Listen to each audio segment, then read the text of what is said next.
are you gonna? Yeah, the lighting is a lot better today. Oh yeah. Hi everybody. Hi. We're happy you could join us on our on your lunch break today. We'll wait for some people. We're also live. We're streaming on YouTube right now also. But we have some questions for you guys today. Oh, I forgot to get the PEX cards. I was gonna show them. Oh, you can go grab them real fast. Okay, I will. I like it. Oh my gosh, this is my friend. I just love it. Look at I invited a couple people. Hi, Nikita. Okay. Hi, Baltazar. Okay, I'm gonna run and get the PEX cards on the show. Hi, Isaac.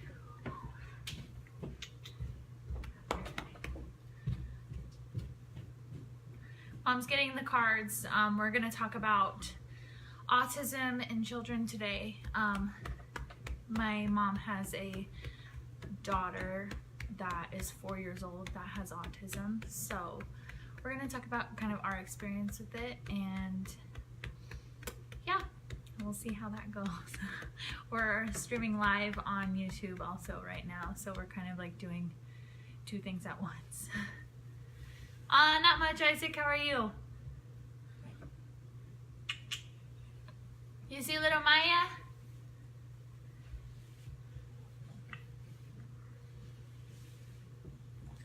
Hi, Sheila. Okay, guess what? I can't find them. Oh, crap. I know. She can't find the I think cards. they're in my pile somewhere. Oh, I thought they were in your bag. That's where I saw them Well, last. they were, but I took them out the other Hi, day. Zach. I needed to use them for. Okay, so let's just get started. I'll explain what they are. Okay. Okay. If I can find my way back. Sheila says hi. Hi. Hello, everybody. Okay, are you ready? Yep. Okay. Whenever you are. Okay. So first I wanted to start out. We're also streaming live on YouTube right now. Finally. Yes. On our channel. Oh, I'm all out of breath now.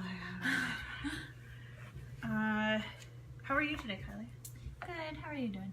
I'm just tired. I think a lot of people are. Boys are taking a rest right now, and Maya just woke up from her little nap. We're just relaxing. It's really rare when everybody's finally sleeping at once. Yeah, it's crazy. We woke up really early to come to Grandma's today, though. What time did we wake up? Around 6 o'clock. Yeah. Seems like you're late. We were. I had to get gas, so we were a little bit late. So, I don't know if a lot of people know, but I have 8 kids. 4 are biological, 4 we've adopted, and 2 of them are like, the oldest is 22 and she's married, and then Kylie's the second. She's also married and she has 3 kids total. 1 is a stepchild. Yes. Which, you know, I hate calling him that because he's family. Yeah. And then so the rest are all the 4 youngers are all adopted, and 2 sibling groups. So Edward and Leah are brother and sister, and then Cody and Marissa are sisters. And Marissa's 4. She's the one that has Autism Spectrum Disorder. And then Cody was born meth affected, addicted to meth. And we brought her home from the hospital. She's actually going to be 3 in March. So I just kind of want to give you that background a little bit. So we've so when Marissa first came to us, we didn't really know a lot. I mean, she was, what, barely 2? No, she was like 18 months. 18 months. So about 1.5. We noticed right away that something was different about her. Like, she didn't want to, you know, all the kids are kind of got the stranger anxiety at first, but she never got over it. She was always scared to be hugged, or she didn't want to lay in our bed with us at night when she was scared. I mean, most kids always do, you know? Yeah. So when people would be like, well, what's wrong with her? And I don't know. She's just different. And she's weird. Like, and I hate to say weird because that seems kind of derogatory, but I didn't mean it in that way. It's just the fact that I didn't know, and I'd never really encountered it before. Thank you, Sheila and Isaac. She's such a little cutie, huh? Come to find out, diagnosing someone with autism is a ridiculous, like, plight to do. I mean, it's like so hard to do. There's really not somebody you go get a test. I mean, there's no blood tissue test for it. You get kind of developmentally evaluated, and then there's a lot of other issues that come in play: motor skills, developmental skills, emotional skills. But one thing we noticed the most was she never really knew when it was okay to cry or laugh. Like, you know, most kids that just comes natural. We noticed she would take cues from us. Like, she would like try to laugh hysterically over something, and we'd like look at her and say, "No, this is not like you don't laugh at that." She doesn't really know when and where to use her emotions. Like, she uses them at the wrong times and for the wrong reasons. Correct. And she uses them a lot to get attention, but I don't really know how to explain it. It's not like a bad thing, but she just tries to get everyone's attention in just a different way than we do. Well, and what really bothered me was she would finally decide to give you hugs because she obviously saw from the other kids that that's what we wanted. However, they've never, ever, ever felt authentic. Ever. Yeah, Sheila says she doesn't comprehend it. Right. But yeah, that's true. Yeah. So it's important for a diagnosis, though, especially for school. They can't get the services that they need unless they've been diagnosed with it. Mm-hmm. And it's really hard to diagnose, especially in someone like Marissa. She was abused physically and sexually before she came into care, unfortunately. And so she also has underlying emotional issues that we're not sure if it's trauma that is causing some of the symptoms or if it's directly associated with autism. But we're in the process of, she's getting her counseling and all of her therapies and things. It gets very frustrating. She has a threshold of, I know a lot of other parents that have autistic kids. If you don't keep her from spiraling, it will get to the point where she will hurt herself or others. Yeah. And she's only 4. Her tantrums do get really bad and out of control. It's hard to, we've come a long ways, and now it's like they're way easier to control than they were before. But I've cried a lot, I think, just thinking, what have I gotten myself into? This is like a lifetime of this. What if I can't help her? I don't understand. A lot of what she needs is stuff it goes against everything I've ever learned as a parent. For instance, whenever we have family functions, there's so many people that are like trying to like interact with her, and she gets overwhelmed. So we kind of take her out and put her in her own place and do her own things that she enjoys doing quietly. And a lot of people judge us over that because they're like, well, she's not being included, so what do you expect? And they don't understand that she needs to be taken out of those situations. And that's why you don't see her in a lot of our pictures. Those kinds of times when we're doing family things or when we're all together taking pictures, she gets overwhelmed, and then it's not conducive of her. I mean, it's like just a downhill spiral. It's awful. We have a couple comments. Okay. Sheila says, "But you are a strong lady and will manage to do it. You're perfect for her." Thank you. And Isaac said, "It's a very good challenge for you, and you're doing a very good job." Thank you. The thing is, I guess I forget. They have to remind me. We have to remember how she used to be when she first came into care and how she is now, like 2.5 years later. There has been huge changes for the good. However, it's just some days I'm just like, what am I doing? What am I doing? Yeah, but there's always those days with every kid. Yeah. There's some other like physical things, like she has trouble walking still. She's 4. Cody actually weighs more than her, and she's 2 years younger than she is. Yeah. It's not because Marissa doesn't eat. There's just something different about her metabolism, or I don't know. Yeah.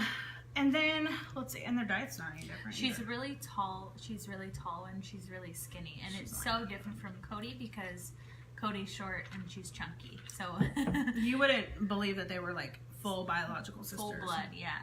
People ask us all the time, and they really are. They have the same mom and the same dad. Biologically, anyways. Hi, Susan. Thank you for watching. So we use PEX cards a lot when we do like big family things. Marissa doesn't really care what she's doing. She just wants to know what it is, like ahead of time. And if you don't have a picture for her to see or some sort of visual aid for her to like repeat in her head, then she will repeat it over and over and drive everybody in this entire household crazy. And right? Mm-hmm. We're going to school now. We're going to school now. Is the bus here yet? Are we going to school now? Are we going to school now, Mom? And like, yes. Do you want me to pick up my toys? It's time for lunch now. Like just over. It's the same thing, like over. But with the cards, if we have these cards that we give her and we hand them to her, she can reassure herself by just looking at the card. Then we don't have to keep saying it, and we don't have to keep, because it gets so frustrating. She's the one that has autism. So the one that has the autism is my mom's 4-year-old daughter. Marissa is her name, and she Go ahead. And she's 4 years old. So it's not Maya right here. No, that's what you're asking. No. This is my granddaughter. Believe it or not.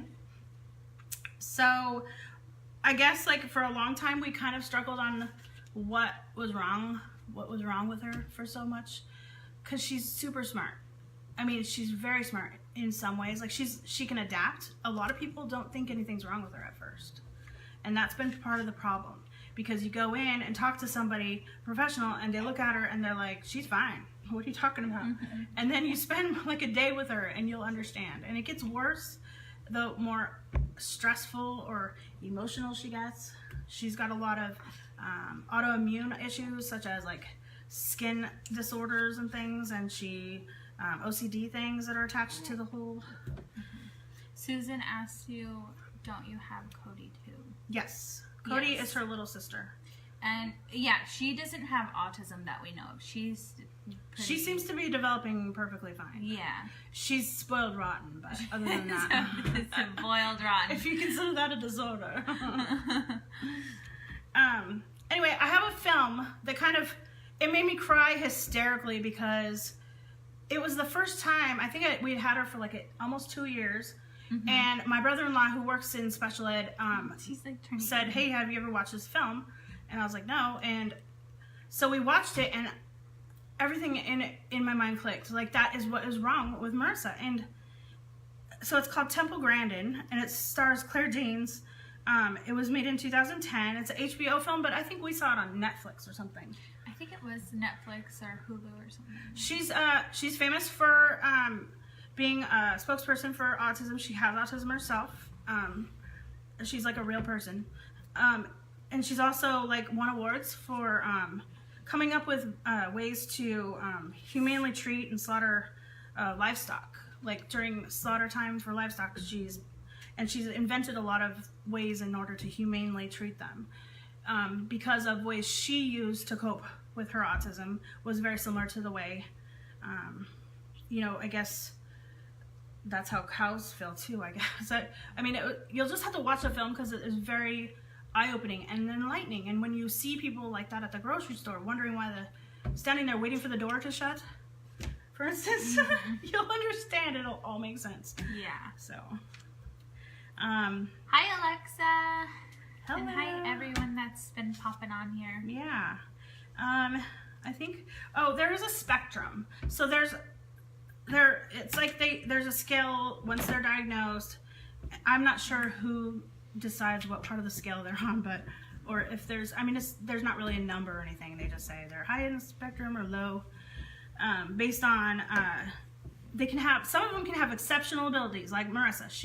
Has exceptional ability to adapt and make everyone else around her think she's completely normal and everything's fine with her, until something goes wrong, or she can't recall her colors after how many years, and she can't get potty trained after she's still 4. And I don't ever foresee her being potty trained.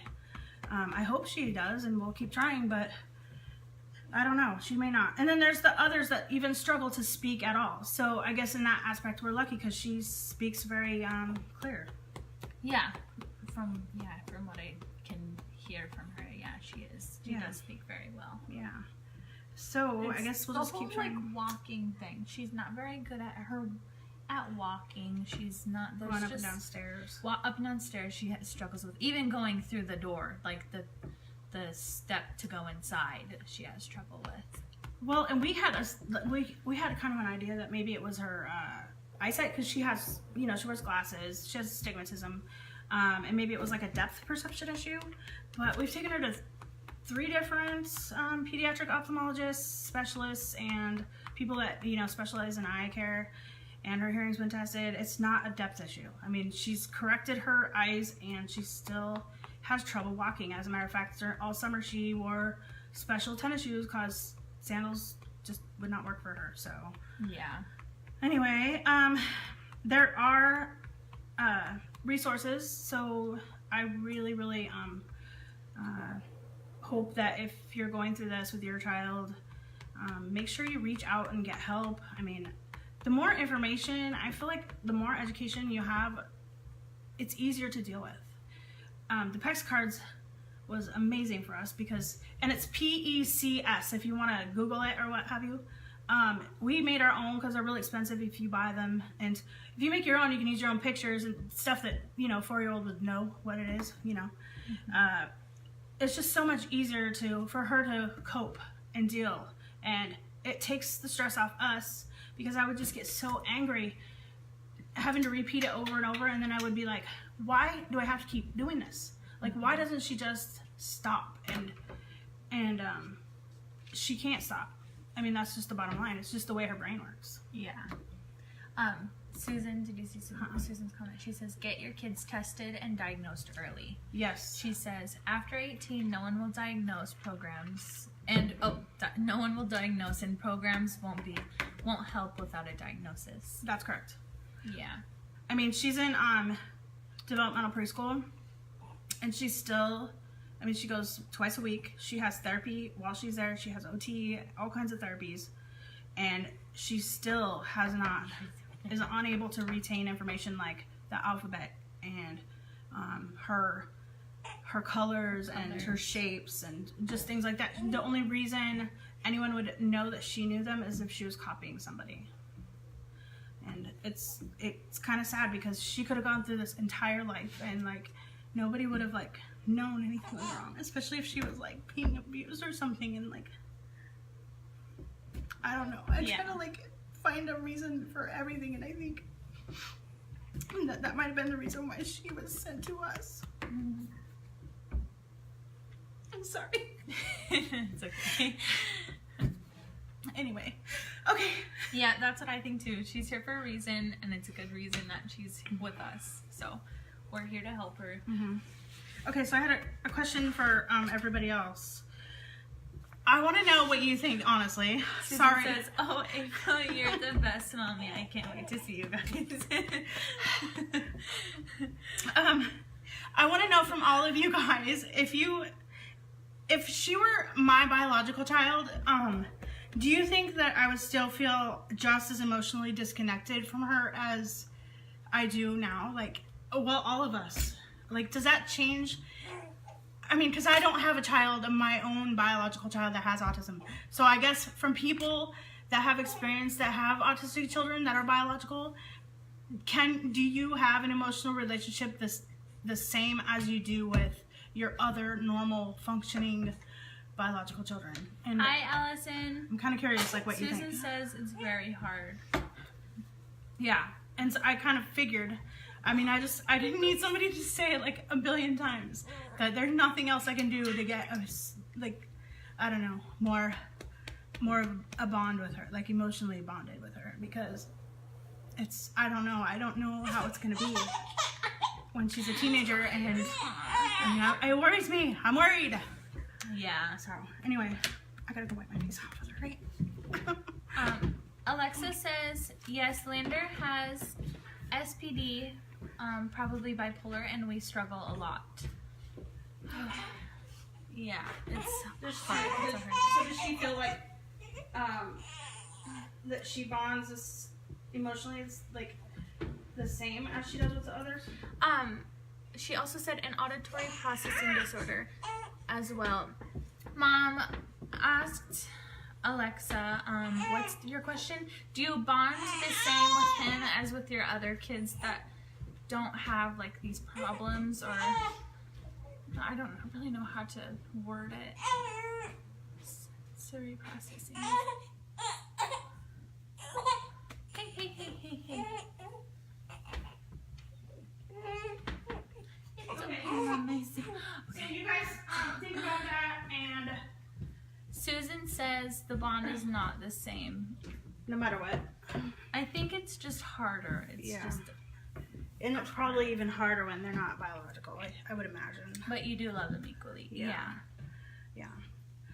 Okay, well, if you guys think of anything else, please leave your comments below. And Alexa said no, he is much, much harder. Sorry, I'm holding Gideon and he's trying to take the phone.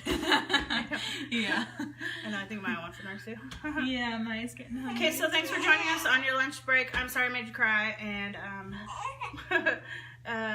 I guess we'll just keep working on it. Zach said, I had trouble with it at a young age, but it has gotten so much better thanks to my mom. Oh, that's so good. Yeah. We love you all. Thank you so much for watching. And we'll see you next week sometime. Bye. Bye.